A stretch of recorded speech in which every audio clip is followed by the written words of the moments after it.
Good afternoon. कैसे हैं आप सब? बढ़िया स्टडी चल रही है आपकी? आपके मिड टर्म एग्जाम के अंदर लाइफ प्रोसेसेस आ रहा है जो आप काफ़ी बार अच्छे से समझ चुके हैं, और ये जो चैप्टर है जहाँ तक हो जाएगा उतना आ रहा है। ठीक है बेटा, एक दो दिन में मैं आगे के नोट्स भी सेंड कर दूंगा, लेकिन आप ध्यान रखना प्लांट्स में रिप्रोडक्शन और ह्यूमन में रिप्रोडक्शन और बाकी का कंटेंट अगर आप एनसीईआरटी बुक से भी करते हैं तो भी सफिशिएंट है, काफ़ी अच्छा है। ओके बेटा, तो कोई दिक्कत वाली बात नहीं है ना। लास्ट क्लास में हमने प्लांट में रिप्रोडक्शन को स्टडी किया था और उससे रिलेटेड डिफरेंट जो डेफिनेशंस है वो समझी थी। आज हम स्टार्ट कर रहे हैं बेटा sexual reproduction in human beings. हम ह्यूमन बींग्स के अंदर रिप्रोडक्शन के पैटर्न को समझ रहे हैं। उससे पहले मैं आपको बता दूं बच्चों, ह्यूमन बींग में दो जेंडर हैं, मेल एंड फीमेल। ठीक है ना, मेनली दो जेंडर है, मेल एंड फीमेल। ठीक है ना। तो जब बेबी बॉय पैदा होता है, तो वो एक्चुअल में बता दूं, जब बेबी बॉय अपने मदर के यूट्रस के अंदर डेवलप हो रहा होता है तो सेवंथ मंथ पर, सेवंथ महीने में, सातवें महीने में जो टेस्टीज हैं ये प्राइमरी सेक्स ऑर्गन है, ये उसके एब्डोमन में बनते हैं और वहां से डिसेंड होके स्क्रोटम में यानी कि बॉडी से बाहर आ जाते हैं। अब बेबी बॉय का जन्म होता है, बेबी बॉय धीरे धीरे ग्रो करता है। ठीक है ना। तो ग्रो करने के दौरान जो ये 14 से 16 साल की जो एज है ना, स्पेशली 12 से लेकर 18 साल, जो 12 से 18 ईयर्स की एज होती है उसे हम एडोलसेंट स्टेज कहते हैं, एडोलसेंट स्टेज कहते हैं। ठीक है ना। और जो लड़के हैं, जो बॉय हैं, उनके अंदर जो 14 से 15 या 16 साल की एज में कुछ चेंजेस नजर आते हैं जिन्हें हम सेकेंडरी सेक्सुअल कैरेक्टर्स कहते हैं। जैसे उनकी आवाज लो पिच की होना और भारी हो जाना, उनकी जो मसल्स है वो हार्ड हो जाना, मस्कुलाइन कैरेक्टर आ जाना। ठीक है ना। तो इस तरीके के जो सिम्टम, तो इस स्टेज को जिसमें ये चेंजेस आते हैं इन्हें हम क्या कहते हैं? प्यूबर्टी कहते हैं। इस अवस्था को, इस स्टेज को हम क्या कहते हैं? प्यूबर्टी कहते हैं। ओके।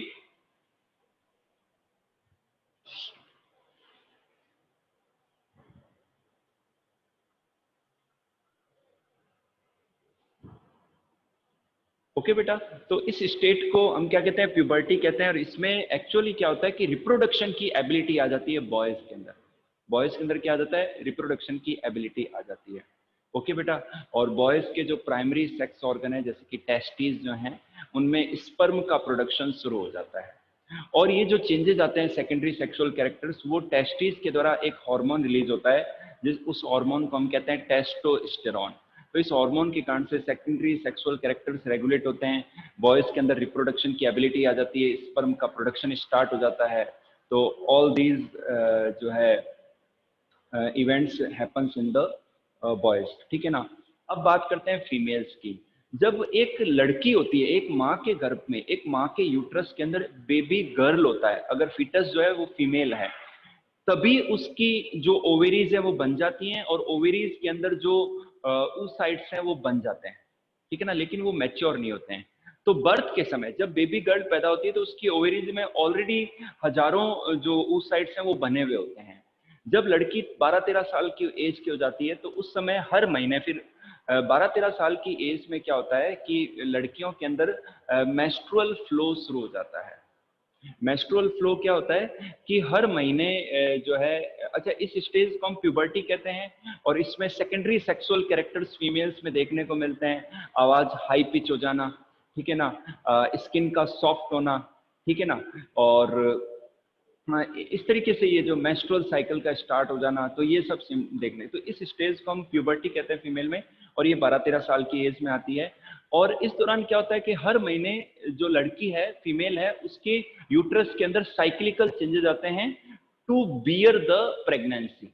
मतलब प्रेगनेंसी को लेने के लिए या बनाए रखने के लिए उसके अंदर साइक्लिकल चेंजेस आते हैं, उसके यूट्रस के अंदर, उसके ओवेरीज के अंदर। इन साइक्लिकल चेंजेस के आने के कारण से यूट्रस प्रिपेयर हो जाता है। अगर मान लो रिप्रोडक्शन नहीं होता है, स्पर्म और ओव्यूम का फ्यूजन नहीं होता है, एम्ब्रियो का फॉर्मेशन नहीं होता है, तो ये सारी तैयारियां बेकार जाती है।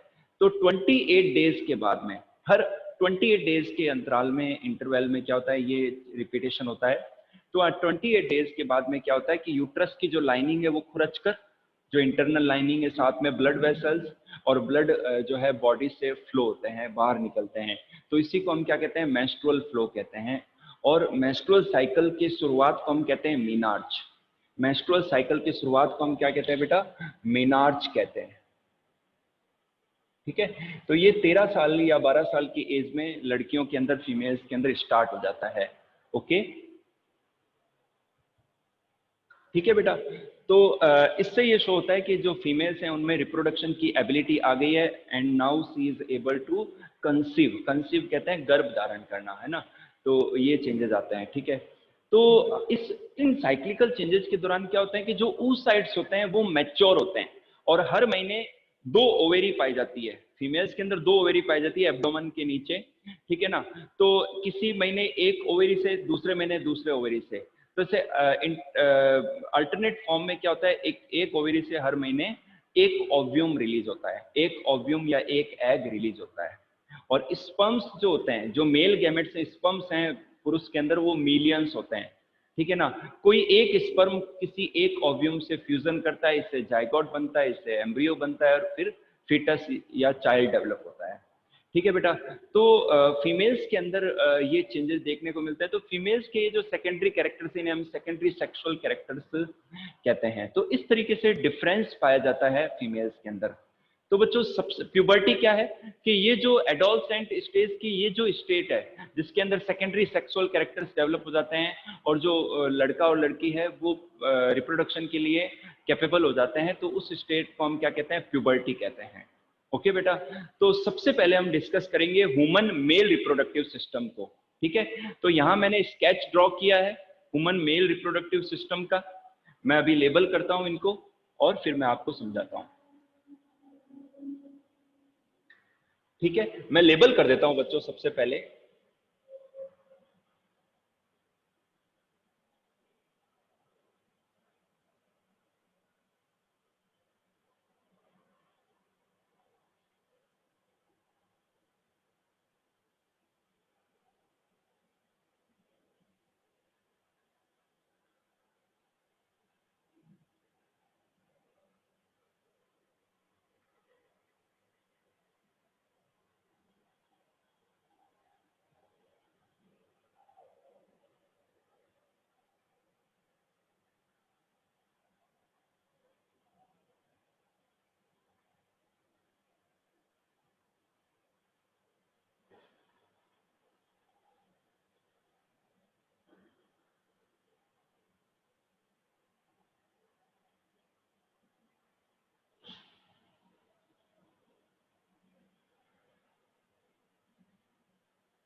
तो बेटा ये देखिए, ये है sketch human male reproductive system का, है ना।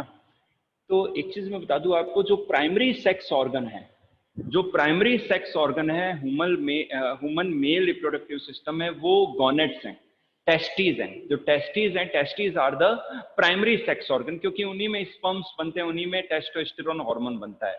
बाकी जो दूसरे ऑर्गन्स हैं वो सेकेंडरी सेक्स ऑर्गन है, ठीक है ना। तो ये है। तो सबसे पहली बात कि मेल के अंदर, बॉय के अंदर दोनों पांवों के बीच में बॉडी से बाहर एक पतली सी स्किन लटकी रहती है, उस स्किन को हम स्क्रोटम कहते हैं। इस पतली स्किन के अंदर क्या है, दो ओवल शेप्ड जो है टेस्टीज पाए जाते हैं, पिंक कलर के, ठीक है ना। तो इन्हें हम टेस्टीज कहते हैं, और सिंगुलर टर्म टेस्टीज है, जो कि बीच में एक पार्टीशन के द्वारा अलग होता है। तो दो टेस्टीज पाए जाते हैं बॉडी से बाहर। बॉडी का सामान्यतः टेम्परेचर 37 डिग्री होता है, लेकिन टेस्टीज बाहर होने से उनका टेम्परेचर, उनके अंदर टेम्परेचर 2 से 3 डिग्री जो है कम रहता है, जो कि स्पर्म प्रोडक्शन के लिए, sperm are the male gametes. दोबारा सुन लीजिए, स्क्रोटम के बॉडी से बाहर होने और टेस्टिस के बाहर रहने से बॉडी टेम्परेचर से टेस्टिस के अंदर जो टेम्परेचर है वो 2 से 3 डिग्री सेंटीग्रेड कम होता है, लेस टेम्परेचर होता है, ठीक है ना। And that is favourable and suitable for the sperm production, ठीक है ना। तो ये टेस्टिस है बच्चों, और ये टेस्टिस स्किन से इस टिश्यू के द्वारा कनेक्टेड है। इसे हम कहते हैं गुबर्नेकुलम। क्या कहते हैं? गुबर्नेकुलम कहते हैं। और इस स्किन को हम क्या कहते हैं? स्क्रोटम कहते हैं। और ये जो गैप है, ये जो कैनाल है जो बॉडी और स्क्रोटम के बीच में, इस कैनाल को हम कहते हैं इंग्विनल कैनाल। क्या कहते हैं? इंग्विनल कैनाल कहते हैं। ध्यान रखना, इस जगह को हम इंग्विनल कैनाल कहते हैं। और टेस्टिस के अंदर से बाहर की ओर, टेस्टिस के ये जो लंबी ट्यूब दिख रही है ना, कॉइल्ड ट्यूब है ये लंबी कॉइल्ड ट्यूब जो है, इसे हम एपिडिडाइमिस कहते हैं। तो टेस्टिस इसमें कैसे खुलता है? कई सारी छोटी छोटी ट्यूब्स के द्वारा खुलता है। तो उन छोटी ट्यूब्स को हम क्या कहते हैं? वास इफ्रेंसिया कहते हैं। क्या कहते हैं? वास इफ्रेंस। सिंगल के लिए वास इफ्रेंस, ठीक है। और प्लूरल के लिए हम वर्ड यूज लेते हैं वासा इफ्रेंसिया। क्या कहते हैं बेटा? हम प्लूरल टर्म के लिए हम बात करें तो वासा इफ्रेंसिया, वास इफ्रेंस सिंगुलर, और प्लूरल टर्म की बात करें तो वासा इफ्रेंसिया, ठीक है बेटा। तो ये ओपन होती है एपिडिडाइमिस में। एपिडिडाइमिस एक कॉइल्ड लंबी लॉन्ग ट्यूब है, और ये इसमें खुलती है, तो इसे हम कहते हैं वास डिफरेंस। एक सेकेंड बच्चों,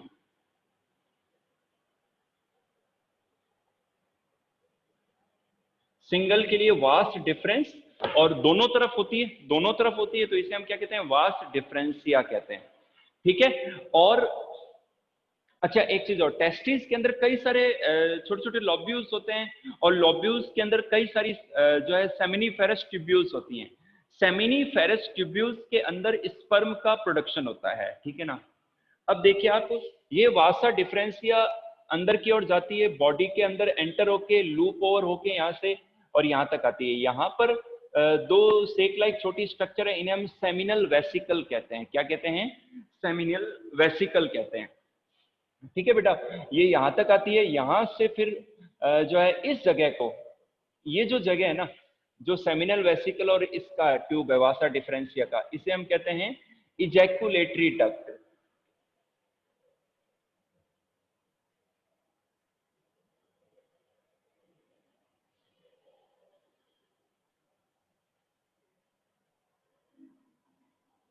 इसे हम इजैकुलेटरी डक्ट कहते हैं, ठीक है ना। इस जगह को हम इजैकुलेटरी डक्ट कहते हैं।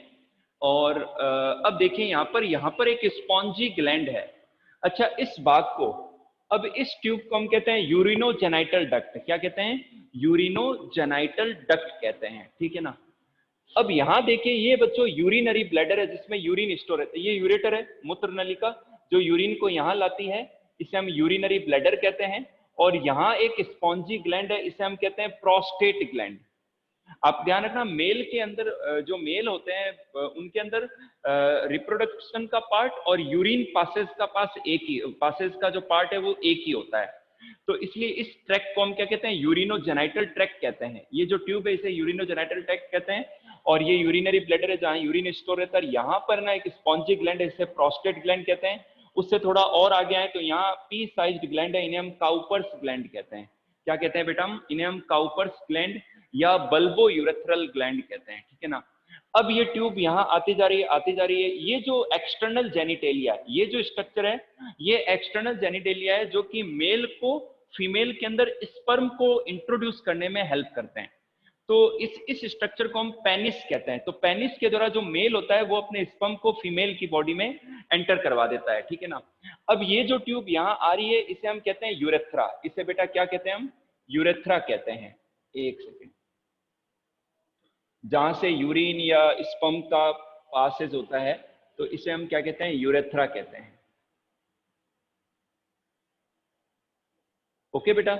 और इस तरीके से ये इसके चारों ओर एक स्पॉन्जी लेयर भी पाई जाती है। और ये जो हेड पार्ट है, इस पार्ट को हम कहते हैं ग्लांस पेनिस। क्या कहते हैं? ग्लांस पेनिस कहते हैं। और इसके ऊपर थिन स्किन होती है। इस थिन स्किन को बेटा हम कहते हैं प्रीप्यूस। क्या कहते हैं? प्रीप्यूस कहते हैं। और ये जो छेद है यहाँ पर, जहां से यूरिन बाहर निकलता है, स्पर्म बाहर निकलते हैं, इसे हम कहते हैं यूरेथ्रल मीटस। क्या कहते हैं? यूरेथ्रल मीटस कहते हैं। और एक और चीज बच्चों, प्रीप्यूस जो है ये स्किन है जो इस पार्ट को कवर कर देती है। क्या कर देती है? इसको कवर रखती है, ठीक है ना।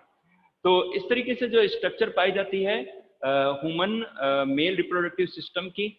अब एक और चीज बच्चों, seminal vesicle, prostate gland and ये, तो आपको पता है कि एक व्हाइट कलर का फ्लूइड रिलीज होता है मेल के अंदर जिसे हम सीमन कहते हैं। क्या कहते हैं? सीमन कहते हैं। इस सीमन के अंदर एक तो सेमिनल प्लाज्मा होता है, एक व्हाइट कलर का फ्लूइड होता है जिसे हम सेमिनल प्लाज्मा कहते हैं, जिसमें फ्रक्टोज होता है, प्रोटीन होते हैं, न्यूट्रिएंट्स होते हैं। और इसके अलावा स्पर्म्स होते हैं, मिलियंस ऑफ स्पर्म्स होते हैं। 1 या 2 ml में 300-400 ml जो नंबर में जो है स्पर्म्स होते हैं, ठीक है ना। तो सेमिनल प्लाज्मा एंड स्पर्म्स ये मिलके क्या बनाते हैं? सीमन बनाते हैं। ओके बेटा। अब देखिए आप, सीमन थोड़ा सा एल्केलाइन होता है, एल्केलाइन नेचर होता है इसका, ठीक है ना। ये 60-70% पार्ट सेमिनल प्लाज्मा कौन देता है? सेमिनल वेसिकल देता है। इसके बाद में प्रोस्टेट ग्लैंड भी एक फ्लूइड रिलीज करती है जो थोड़ा सा एल्केलाइन कम होता है, ठीक है ना। और जो सेमिनल वेसिकल का फ्लूइड है ये एल्केलाइन होता है। अच्छा, इसके बाद में काउपर ग्लैंड भी फ्लूइड रिलीज करती है। सेमिनल वेसिकल के फ्लूइड में सारे न्यूट्रिएंट्स होते हैं, फ्रक्टोज, प्रोटीन और दूसरे जो एसेसरी न्यूट्रिएंट्स है वो सारे प्रेजेंट होते हैं। तो इन तीनों ग्लैंड से जो फ्लूइड निकलता है वो क्या करता है कि यूरेथ्रा की जो एसिडिटी है ना उसको रिड्यूस करता है, क्योंकि इनका एल्कलाइन नेचर होता है। साथ ही साथ इनके अंदर जो न्यूट्रिएंट्स हैं तो ये जो मोटाइल स्पर्म्स हैं उनको न्यूट्रिशन प्रोवाइड कराते हैं। भाई स्पर्म्स तो यहाँ से रिलीज हो गए, तो उनको जब तक फीमेल पार्ट में नहीं जाएगा न्यूट्रिशन चाहिए, वो न्यूट्रिशन कौन देते हैं? इन तीनों ग्लैंड का जो फ्लूइड है वो उनको न्यूट्रिशन प्रोवाइड कराते हैं। इसके अलावा एल्कलाइन नेचर होने के कारण से यूरेथ्रा की जो एसिडिटी है वो रिड्यूस हो जाती है इनके द्वारा, ठीक है ना। और यहीं से यूरिन भी आता है। तो एक समय में एक चीज आएगी, या तो सीमन रिलीज होगा या यूरिन रिलीज होगा, ठीक है ना। इस पार्ट को हम इजैकुलेटरी डक्ट कहते हैं। इजैकुलेटरी डक्ट इसलिए कहते हैं क्योंकि यहाँ पर इजैकुलेशन होता है। जो स्पर्म रिलीज होते हैं तो वो सेमिनल वेसिकल के फ्लूइड से मिक्स होके वहां से इजैकुलेट होते हैं, तो इसे इजैकुलेटरी डक्ट कहते हैं। और इस जगह को यूरिनोजेनाइटल डक्ट कहते हैं और इस पार्ट को यूरेथ्रा कहते हैं। आगे बात समझ में आपके? तो इस तरीके से अब देखिए बच्चों, स्पर्म्स कहाँ बनते हैं? स्पर्म के बनने जो बनना है वो होता है टेस्टिस के अंदर। टेस्टिस के अंदर लोब्यूल्स होते हैं और लोब्यूल्स के अंदर सेमिनिफेरस ट्यूब्यूल्स होती है जिनके अंदर स्पर्म्स प्रोड्यूस होते हैं। ये स्पर्म्स बेटा वासा इफ्रेंसिया के द्वारा आ जाते हैं एपिडिडाइमिस में, एपिडिडाइमिस से आ जाते हैं वासा डिफरेंसिया में, वासा डिफरेंसिया से जो है यहां से होते हुए ये आते हैं यहाँ, ठीक है ना। जब यहाँ आ जाते हैं स्पर्म तो इनमें सेमिनल वेसिकल का फ्लूइड मिल जाता है, फिर प्रोस्टेट ग्लैंड का फ्लूइड मिक्स हो जाता है, देन फिर काउपर्स ग्लैंड का फ्लूइड भी मिक्स हो जाता है, तो एक व्हाइट फ्लूइड रेडी हो जाता है जिसे हम सीमन कहते हैं। तो यहाँ उनको न्यूट्रिशन मिलता है और वो चिपचिपा फ्लूइड होता है, तो जो कि यूरेथ्रा को लुब्रिकेट भी करता है, यूरेथ्रा के पार्ट को लुब्रिकेट भी करता है। तो यहाँ से ये निकलता हुआ आता है, यहाँ से निकलता हुआ आता है और यहाँ यूरेथ्रल मीटस के द्वारा वो बाहर रिलीज होता है। तो जो मेल है अपने पेनिस के थ्रू फीमेल की वेजाइना में, फीमेल की बॉडी के अंदर सीमन को इंट्रोड्यूस कर देता है, जिससे क्या स्पर्म्स फीमेल बॉडी में एंटर कर जाते हैं। तो बच्चों ये स्ट्रक्चर है ह्यूमन मेल रिप्रोडक्टिव सिस्टम की। यदि आप सबको ये समझ में आ गई है तो मैं नेक्स्ट टॉपिक स्टार्ट कर रहा हूँ। आप एक बार हैंड रेज करके बता दीजिए कि आपको ये समझ में आ गया है। एक साथ सारे हैंड रेज कर दीजिए। हाँ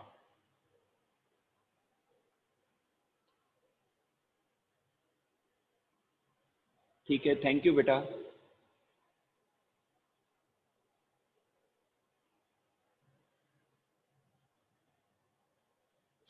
चलिए अब हम बात करते हैं फीमेल पार्ट की, ठीक है ना।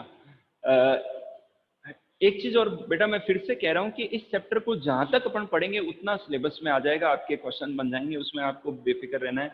एसेक्सुअल रिप्रोडक्शन और टिश्यू कल्चर तक का पार्ट मैं आपको नोट सेंड कर चुका हूं, और प्लांट के और ये मैं लिख के एक दो दिन में आपको सेंड करूंगा। अगर आप इन टॉपिक्स को एनसीईआरटी बुक से भी करते हैं तो काफी कंटेंट सफिशिएंट है, उसमें कोई दिक्कत नहीं आएगी आपको। और मेल और फीमेल रिप्रोडक्टिव पार्ट को तो आप डायग्रामेटिकली तैयारी कर सकते हैं। ओके बेटा, तो चलते हैं आगे।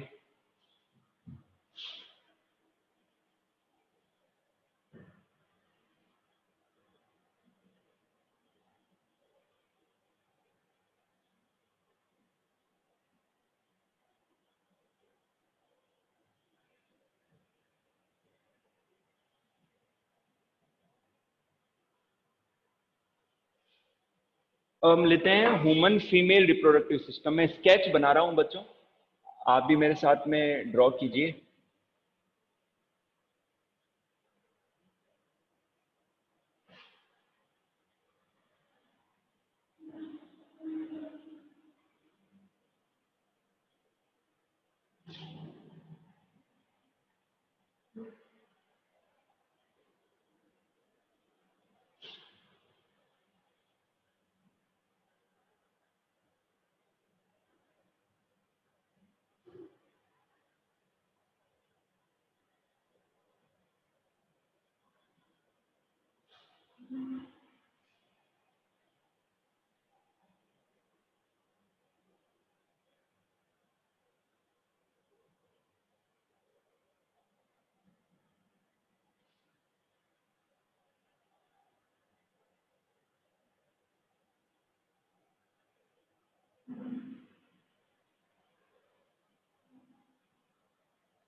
ये बेटा स्केच है ह्यूमन फीमेल रिप्रोडक्टिव सिस्टम का। मैं फटाफट से एक्सप्लेन कर देता हूँ। ये वेजाइना है, ओके बेटा, और ये सर्विक्स, ठीक है। इस जगह के छेद को हम कहते हैं एक्सटर्नल ओस, इस पार्ट को हम कहते हैं एक्सटर्नल ओस। इस जगह के छेद को हम कहते हैं इंटरनल ओस।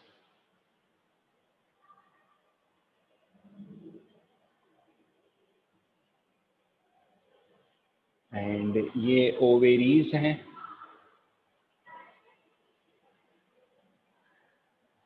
ठीक है। ये ओवेरियन लीगामेंट है,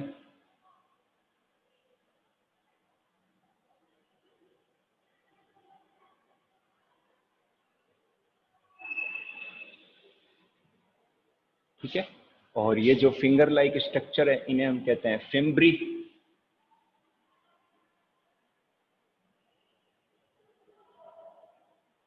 ठीक है। और ये जो पार्ट है इसे हम कहते हैं इनफंडीबुलम,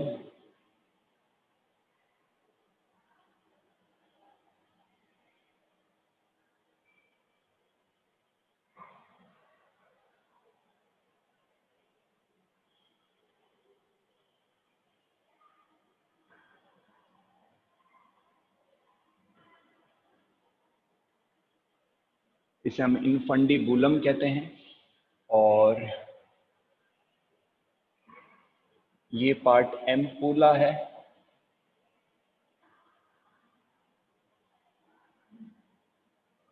और इस जगह को हम कहते हैं इस्थमस, ठीक है ना। और इन तीनों को कंबाइनली हम कहते हैं फेलोपियन ट्यूब। मतलब ये जो ट्यूब है ना, इसे हम क्या कहते हैं, फेलोपियन ट्यूब कहते हैं। ये फीमेल्स में 12 सेंटीमीटर लंबी होती है, फेलोपियन ट्यूब,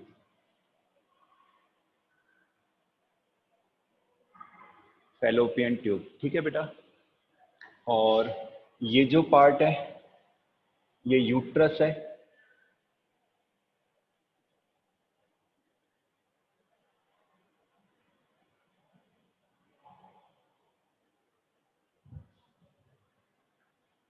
ये यूट्रस है। और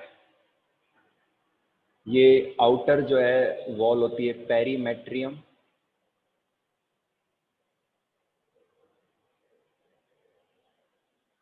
पेरीमेट्रियम। और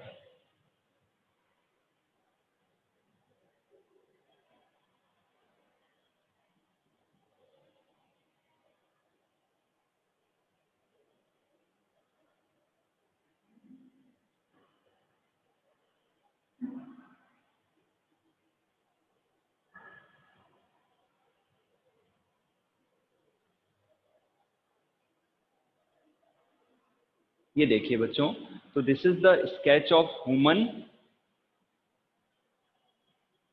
female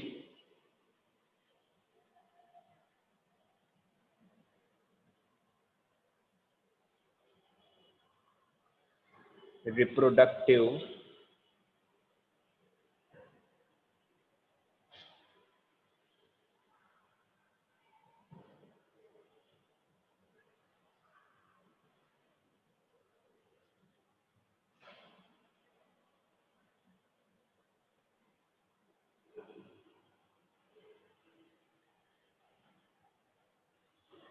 woman female reproductive system है ना।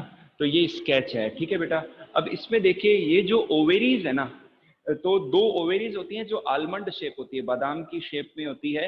और 3 से 4 सेंटीमीटर इनकी लेंथ होती है, 1 से 2 सेंटीमीटर इसकी चौड़ाई होती है, थिकनेस 1 सेंटीमीटर होती है। और एब्डोमेन के जस्ट नीचे ये पाई जाती है, ठीक है ना। और इनके द्वारा किसी एक महीने इनसे ओव्यूम रिलीज होता है, किसी एक महीने इनसे। तो इनके दो काम हो गए, एक तो हो गया ओव्यूलेशन करना, ओव्यूम को रिलीज करना। और सेकंड ये है कि इनके द्वारा दो सेक्स हार्मोन रिलीज होते हैं, एस्ट्रोजन एंड प्रोजेस्टेरोन। तो एस्ट्रोजन सेकेंडरी सेक्सुअल कैरेक्टर्स के लिए रेस्पॉन्सिबल होते हैं, और प्रोजेस्टेरोन कंसीव के लिए, गर्भधारण के लिए और प्रेगनेंसी के मेंटेनेंस के लिए जरूरी होते हैं, ठीक है बेटा। जो ओवेरी है ये बॉडी वॉल से ओवेरियन लिगामेंट के द्वारा कनेक्टेड होते हैं। ये बच्चों फेलोपियन ट्यूब है जो कि ओवेरी को कनेक्ट करती है यूट्रस से। तो ये फेलोपियन ट्यूब की जो लेंथ होती है 12 सेंटीमीटर होती है।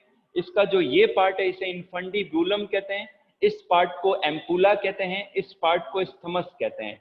ठीक है ना। तो स्पर्म और ओव्यूम का फ्यूजन यहाँ होता है एम्पुला और स्थमस के बीच में, जो जंक्शन है वहां पर जो है स्पर्म और ओव्यूम की मीटिंग होती है, वहां उनका फ्यूजन होता है। ये जो मस्कुलाइन ऑर्गन है ये यूट्रस है, इसे हम क्या कहते हैं, यूट्रस कहते हैं, कोक कहते हैं, गर्भाशय कहते हैं। ठीक है ना। तो ये उल्टे पियर, इन्वर्टेड पियर की तरह होता है। 8 सेंटीमीटर इसकी लेंथ होती है और 5 सेंटीमीटर इसकी चौड़ाई होती है। और सबसे इंपॉर्टेंट थिंग ये है कि प्रेगनेंसी के दौरान ये 500 टाइम एक्सपेंड हो सकता है।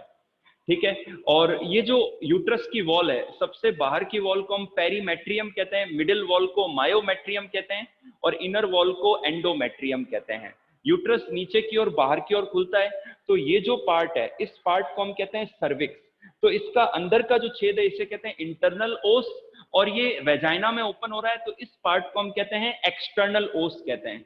और इस पार्ट को हम सर्विकल कैनाल कहते हैं। क्या कहते हैं भाई, ये पार्ट सर्विक्स है और ये सर्विकल कैनाल है। बाहर की ओर ये वेजाइना है, वेजाइना के अंदर ये खुलता है। ओके बेटा। तो एक तो छेद वेजाइनल ओरिफिस हो गया। महिलाओं के अंदर क्या होता है, एक नीचे की तरफ छेद होता है जिसे हम वेजाइनल ओरिफिस कहते हैं, और ऊपर की ओर एक छेद होता है जिसे हम यूरेथ्रल मीटस कहते हैं, जो कि पेशाब रिलीज करने के लिए, यूरिन को रिलीज करने में रोल प्ले करता है। तो वो ऊपर की ओर होता है। ठीक है ना। और इनके बैक साइड में एक हार्ड स्ट्रक्चर होती है जिसे हम क्लाइटोरिस कहते हैं।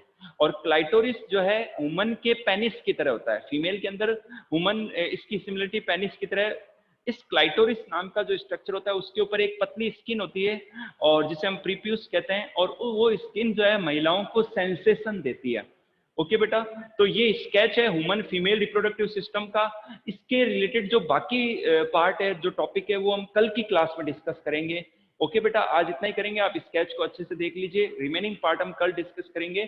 और फर्टिलाइजेशन कैसे होता है, कैसे एम्ब्रियो का डेवलपमेंट होता है, ये हम कल की क्लास में डिस्कस करेंगे। थैंक यू बच्चों for joining the class. Okay.